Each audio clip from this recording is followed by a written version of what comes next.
Remember that when high-quality stocks go lower, they do get cheaper. And that's how I feel about Allergan right here, the acquisitive drug company formerly known as Actavis.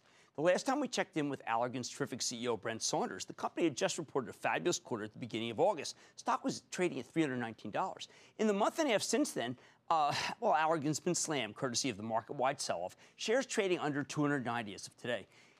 Yet has anything bad actually happened here? Not really. In fact, I think the story's even better than it was 6 weeks ago. FDA just approved Allergan's new antipsychotic drug, Vraylar, just last Thursday. And the company lined up even more acquisitions to continue to grow its business, like the $300 million Aquasys deal earlier this month. Gave them a developer of medical devices that can help treat glaucoma. Plus, don't forget, Allergan is selling its generic drug business to Teva for $40.5 billion. And if the regulators let that transaction go through, they'll have enough cash to make yet another gigantic transformative acquisition if they want to, like the Actavis Allergan tie-up that created the company's current incarnation. Look, this stock has powered higher year after year after year, and every time you bought it into weakness, it's already made you a killing. I bet this time will be no different. Don't take it from me. Let's check in with Brent Saunders, the bankable president and CEO of Allergan, hear more about where his company is headed. Mr. Saunders, welcome back to Mad Money. Great. Good to see you, Brent. Thanks for having having me, me, Jim. Thank you. All right, Brent, we've got a couple of notes out lately. It says there's a lot of confusion. We know that the generic sale, if it goes through, is the top of what we've ever seen for pricing for generic. But I think a lot of people are trying to concern about what do you have left after that? Yeah, so what we have is a fantastic growth company. You have a company that's going to be growing top line double digit, expanding margins, a pipeline of 70-plus mid to late stage programs, and a retooled balance sheet to go out and do more smart, accretive, strategic acquisitions. Now, when I look at the company, I see, now you can't, because of the discontinued operations, you can't necessarily make the forecast that I can, but I see it 14 times earnings was the average drug stock at 18 times earnings. There is some sort of discount just created by the way accounting is done here. Yeah, I think people have confused the idea that we have to report operations. Discontinued operations. Discontinued, it's accounting, it's a requirement. Right. Versus we can't forecast our business. And that's clearly not the case. The business is performing well. We have to follow the rules in how we report.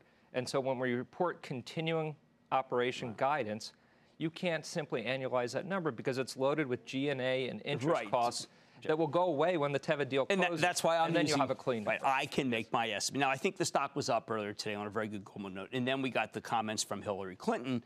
Now, we know that her husband took a shot at the drug industry back in the early 90s. Something that Allergan needs to worry about if she becomes president?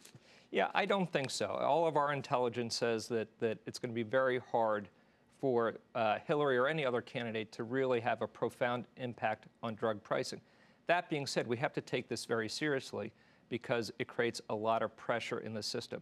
Now, we at Allergan don't do egregious price increases. We do take single-digit price increases from time to time, but we're not in the high-priced drug game. We are in innovative medicines. We're in private pay medicines, but we don't have $1,000 or very few $1,000 treatment. When you bumped up the Alzheimer's Forest Labs, you got some negative heat. Is that a similar thing to what we read today in terms of what she's angry about? No, what she's angry, which the example she tweeted about today was just one egregious situation. I think we have to separate the one-off kind of situations with what really happens. And keep in mind, we need to have good pricing to create innovation. Right. And there are many patients and many communities that have really seen innovation. For example, hepatitis C. We've seen a cure this year. Right. I mean, how fantastic is that for people suffering with hepatitis C to have a cure? I agree. And so that's going to cost money, and we need to be open to that while being careful not to allow these egregious price increases to come through to you. Now, let's talk about your pipeline. I see a drug that looks great for migraines. I think this Vraylar, it got approved in the midst of the big sell-off. What is different about this schizophrenia bipolar drug than what's currently on the market? Yeah, so Vraylar is really a one-of-one in the schizophrenia market. Now, this is a large market with also lots of drug options, about a $15 to $20 billion market. It's a big market, but a lot of unmet needs still. Patients tend to cycle off these drugs or around these drugs. They look for efficacy and tolerable side effects. Vraylar is a partial agonist, so it works more like a Abilify, which is the only other partial agonist, but pharmacologically, it hits different receptors. So it really is a unique drug, a one-of-one. Drug, does it have weight increase? No, it doesn't seem to. Now, we have, the most interesting thing about Vraylar is negative symptoms. We have one study that our partner Gideon Richter did on negative symptoms. We're talking to the FDA about how to take that into the label. We have some work to do, but nothing has really worked on negative symptoms, and that could be a real game changer for people suffering with schizophrenia. No, it's a gigantic market. Now, Kythera, we haven't talked to you about since the integration. We know dermatologists have put it in their bag already. How are sales? Yeah, so we haven't closed yet on Kythera. We expect to in the coming week or two. But the drug is taking off. Sales are great. In fact, I had it done. I had it done just to test it. Yeah. It wasn't painful and really did work. But what we can do with it is going to be very different than what Kythera can. We can train a lot more physicians a lot quicker than they can. And so we're very excited to bring that into our sales bag, perhaps in a week or two. Oh, that's great. Now, migraine, I know you were very excited about your formulation that you got from Merck. Yeah, so very exciting opportunity for us. We know CGRP is a validated mechanism for migraine. We know this mechanism works. This is the only oral program in development. We're moving it into phase 3. This could be a $1 billion+ opportunity and very complementary to Botox what migraine. you currently have from migraines. And we have another drug called Semprana that's working its way through to approval.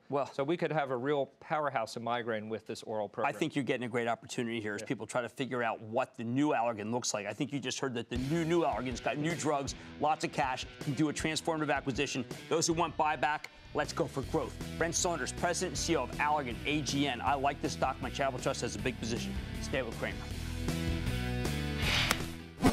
Booyah! Jim Cramer here from Mad Money. Thanks for watching CNBC on YouTube. Click here to subscribe and get the jump on my exclusives with CEOs, plus market news, investing advice, and a whole lot more.